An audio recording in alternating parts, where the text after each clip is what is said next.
Assalamu alaikum. Welcome to Millennium TV News with Fahmid Islam. Before moving into details, let's look at today's top stories. US removes Cuba from terror blacklist. Barack Obama urges Congress to stop security measures lapsing. Gunmen hijack buses in Pakistan, kill 19. Those were the headlines, now the details. The United States removed Cuba from its blacklist as a state sponsor of terrorism today in a landmark move aimed at paving the way towards normalizing ties frozen for half a century. US President Barack Obama had notified Congress earlier this year that he intended to remove Havana from the list, giving lawmakers 45 days to object, which elapsed today. The decision means that Cuba will now have better access to US banking facilities and American aid, as well as removing an international stigma which it has long contended was groundless and unfair. In a groundbreaking move, Obama and Cuban President Raul Castro agreed in December to restore relations frozen for 5 decades. So far, teams from the two countries have met 4 times seeking to work out the terms for reopening their embassies, which would be the first step towards normalizing ties. Officials say the talks have made progress, but nothing concrete was announced at the last round, held in Washington a week ago. The communist authorities in Havana have been particularly angered by US democracy programs and have so far not met demands that American diplomats be allowed to meet freely with dissidents. The island is still subject to a US trade embargo put in place in 1962, which Obama has called on Congress to lift. Havana has also found a bank willing to do business with it on American soil, removing another key hurdle. Today's decision means only Iran, Sudan and Syria remain on the State Department's blacklist of state sponsors of terrorism. A historic 52 million people are fleeing conflict worldwide, a trend that will intensify over the next 2 decades because of climate change, International Rescue Committee Chief David Miliband said on Friday. One of the drivers of displacement and potential conflict over the next 10 to 20 years will be climate change resource scarcity, said Miliband, a former United Kingdom foreign minister. Climate change is going to compound the cocktail that's driving war and displacement. Miliband said there were 16 million refugees and 36 million people displaced in their own countries, typically by civil war. This is the largest number of people fleeing persecution since World War II, he said during a Reuters newsmaker event in New York. Do you think the current level is a blip or a trend? Miliband said, I would say it's a trend. Climate change is closely associated with extreme weather events such as the droughts experienced from the western United States to Nigeria. It takes a toll on food production and can cause rising sea levels and storms that threaten residents of low-lying and coastal areas. The IRC is far from alone in citing climate change as a concern. US President Barack Obama last week warned that the consequences of climate change would transform the way US armed forces defend the country. Miliband, whose relief and development agency is helping vulnerable people in 35 countries, urged the United States to raise its ceiling for resettling refugees to 80,000 from the current 70,000. US President Barack Obama has urged Congress to prevent key national security surveillance measures from lapsing on midnight Sunday, warning inaction could hamper counterterrorism efforts. I expect them to take action and take action swiftly, Obama said on Friday, ahead of a deadline for the Senate to act. If lawmakers do not take action, the National Security Agency will lose controversial access to data caught in a vast telephone dragnet, and terror prosecutors will see their ability to launch roving wiretaps curbed. I don't want us to be in a situation in which for a certain period of time whose authorities go away and suddenly we're dark, Obama said. Heaven forbid we have got a problem where we could have prevented a terrorist attack or apprehended someone who is engaged in dangerous activity, but we didn't do so simply because of inaction in the Senate. Moscow has released a blacklist of European Union politicians barred from Russia in response to EU sanctions over Crimea and Ukraine. Dutch Prime Minister Mark Rutte said on Friday Russia yesterday handed over a list of people to diverse EU embassies who may not enter Russia any longer. Rutte said at a weekly press conference, adding that 2 Dutch MPs and a Dutch MEP were on the list. The list contains 89 names according to a letter from Belgian Foreign Minister Didier Reynders, tweeted by Belgian MEP Mark Demesmaeker. The letter, which was confirmed as authentic by the Foreign Ministry to AFP, said that Moscow had asked for the list not to be made public. Moscow drew up the list in response to the EU's own sanctions and travel bans over Russia's annexation of Crimea last year and its alleged involvement in the eastern Ukraine conflict. Rutte said, A spokeswoman for the EU diplomatic service in Brussels told AFP that Russia had barred several European politicians from entry in recent months, but had so far refused to provide a list of those targeted.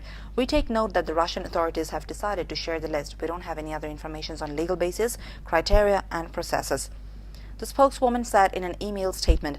Guy Verhofstadt, head of the Liberal group in the European Parliament and a former Belgian PM, is also on the list, his spokesman Jeroen Reginen told AFP.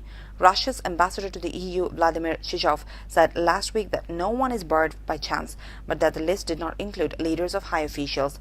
Russian President Vladimir Putin strongly denies backing the insurgency in eastern Ukraine that erupted after a pro-Kremlin president was ousted in February 2014. The fighting has killed more than 6,300 people so far.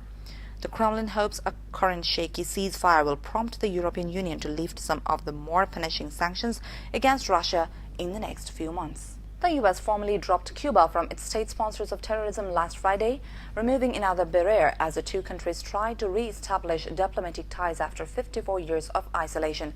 The State Department announced last month it had completed a review of Cuba's place on the list, determining the nation's government had not assisted terrorist organizations in the preceding 6 months and had made assurances it would not do so in the future.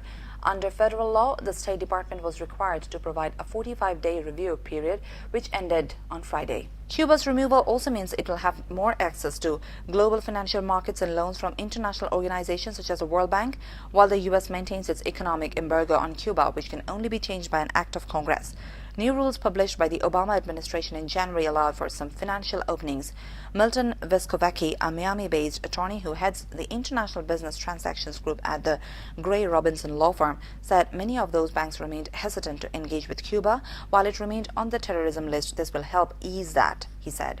Around 20 armed men hijacked 2 buses at Pakistan's southwestern Balochistan province, killing 19 passengers, and battled with security forces on Friday, a Pakistani official said. Balochistan Home Minister Sarfaraz Bugti said the gunmen let around 50 passengers go and took at least 25 into the mountains. Security forces surrounded and battled the gunmen and were able to recover 6 passengers, one of whom was wounded. Balochistan Information Minister Abdur Rahim Zirawatwal said the abductors killed the 19 passengers and left their bodies behind as they escaped deeper into the mountains. He said the assailants still hold some passengers without giving an exact number and that the operation to recover them is still underway. Balochistan is the scene of a low-intensity insurgency by Baloch nationalists, separatists and other groups demanding more autonomy and a greater share of the province's gas and mineral resources. Elsewhere in Pakistan, a suicide bomber blew himself up near a stadium in Lahore where a cricket match was underway between Pakistan and Zimbabwe. Information Minister Pervez Rashid said on GeoTV. He said the bomber had tried to get closer to the stadium but was stopped by police. The bomber then detonated his payload, killing a police officer and wounding 6 others. Police had initially said the explosion, which was heard during the match, was caused by an electric transformer nearly a mile away from the Gaddafi Stadium. No one immediately claimed responsibility for the suicide bombing, but the Pakistani Taliban, which has been at war with the government for years, has carried out past suicide bombings targeting civilians. We are back in a moment with the headlines here. Bangladeshi couple spot abducted son in press photo of boat migrants. India's economy grows faster than China's, but doubts linger. And Messi, Neymar, Suarez, Andres Iniesta hails Barcelona's incomparable strike force. Myanmar and Bangladeshis have been trying to slip into Thailand, Malaysia and Indonesia for years through Dhaka, a people Bangladeshi smuggling couple say network. they have Some spotted paid the son huge they sums had to long board given up fishing for boats, dead, while some others have been emaciated trafficked, but still their alive. families say. In an Rahman Indonesian said his camp for 23 years boat old son migrants went shown missing in a a year ago newspaper from the photograph. Bangladeshi port of Cox's I Bazar, am where he had gone with friends 100% to sure celebrate that the it is Bangla New him, Year. He said said people in Selina the area Akhtar, told him his son mother was of among Mohammed several who Sabir were first Hassan, into boats and as she taken held away. up a copy Mass of graves Kalar and suspected Kanta, human a trafficking Bangladeshi detention camps have daily been which discovered published by the Malaysian picture police in taken by towns the and villages AFP news bordering Thailand. agency. Bangladesh's junior Dhaka, minister for a Foreign Affairs, Bangladeshi couple Muhammad say they have Shahrir Alam, spotted said the the son they government had would long bring back given up all for its dead, citizens in camps in emaciated but Southeast still Asia alive. and assured In an Rahman Indonesian of his full camp for support. boat migrants. Chancellor Angela Merkel tried to drum up support in Germany for the Transatlantic Trade and Investment Partnership (TTIP) ahead of the G7 summit she is hosting in June, saying in an interview on Saturday she hopes it will be finalized by 2017.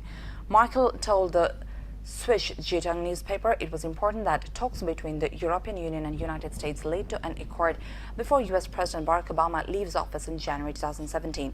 Without an agreement on TTIP between the EU and the United States by early 2017, Merkel fears there could be a long interruption in the talks. The TTIP is a free trade and investment agreement being negotiated between the European Union and United States that aims to create greater access to European markets for American goods, strengthen ties between the two regions, and increase economic growth for them, among other goals. Merkel does not often invest political capital backing TTIP at home, but opposition to it is unusually strong in Germany, even though its powerful export-oriented industrial sector stands to benefit greatly.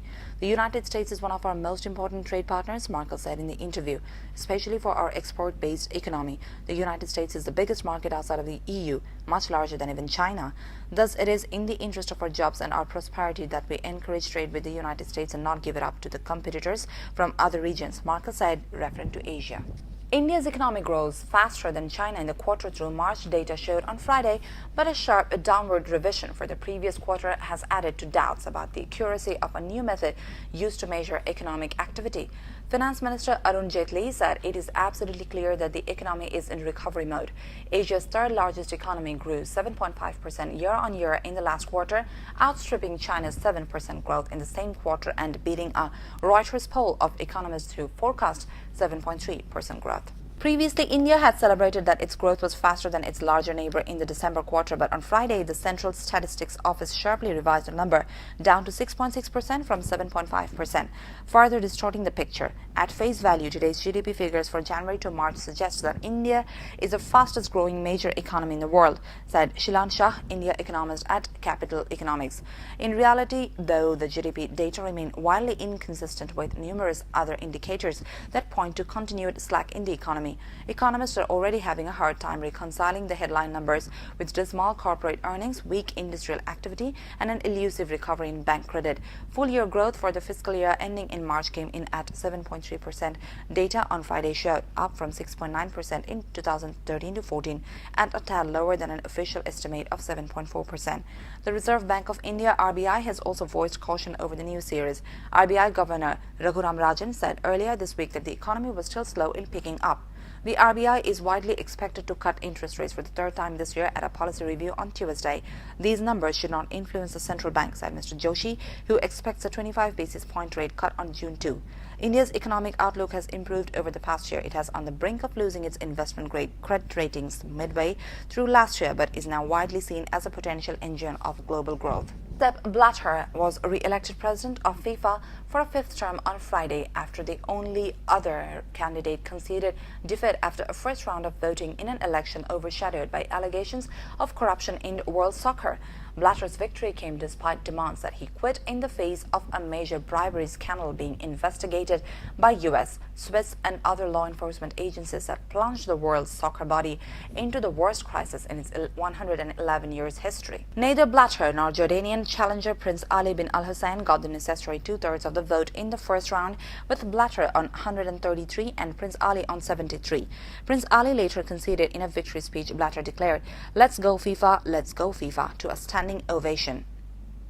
Speaking just before the vote, Blatter, who joined FIFA in 1975, said he felt that he had only been with the organization for a short time and wanted to stay longer. U.S. authorities have accused top FIFA figures and sports executives of corruption, while Switzerland is investigating the award of the next World Cup finals to Russia and Qatar. The scandal widened on Friday when Britain's Serious Fraud Office said it was examining possible corruption at FIFA. A judge in Argentina has ordered the arrest of 3 businessmen accused of using bribery to obtain soccer media rights, and the Brazilian Senate moved to open a formal inquiry into soccer bribery allegations. Marco Polo Del Nero, the president of the Brazilian Football Confederation, dramatically flew back to Brazil from the FIFA Congress shortly before the election. His abrupt departure followed the arrest of 9 senior FIFA officials, including former Brazilian soccer chief Jose Maria Marin. Barcelona midfielder Andres Iniesta has hailed the club's attacking trident of Lionel Messi, Luis Suarez and Neymar as the best strike force he has ever played with. Iniesta has won 22 trophies in his stellar career, and Barca plays alongside the likes of Ronaldinho, Thierry Henry and Samuel Eto'o.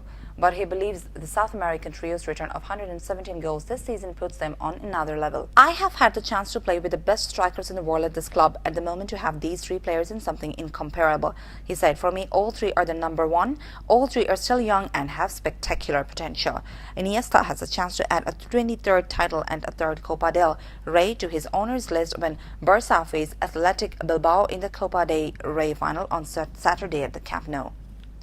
Victory would seal the second leg of a potential treble for Luis Enrique's man, with the Champions League final against Juventus to come on June 6.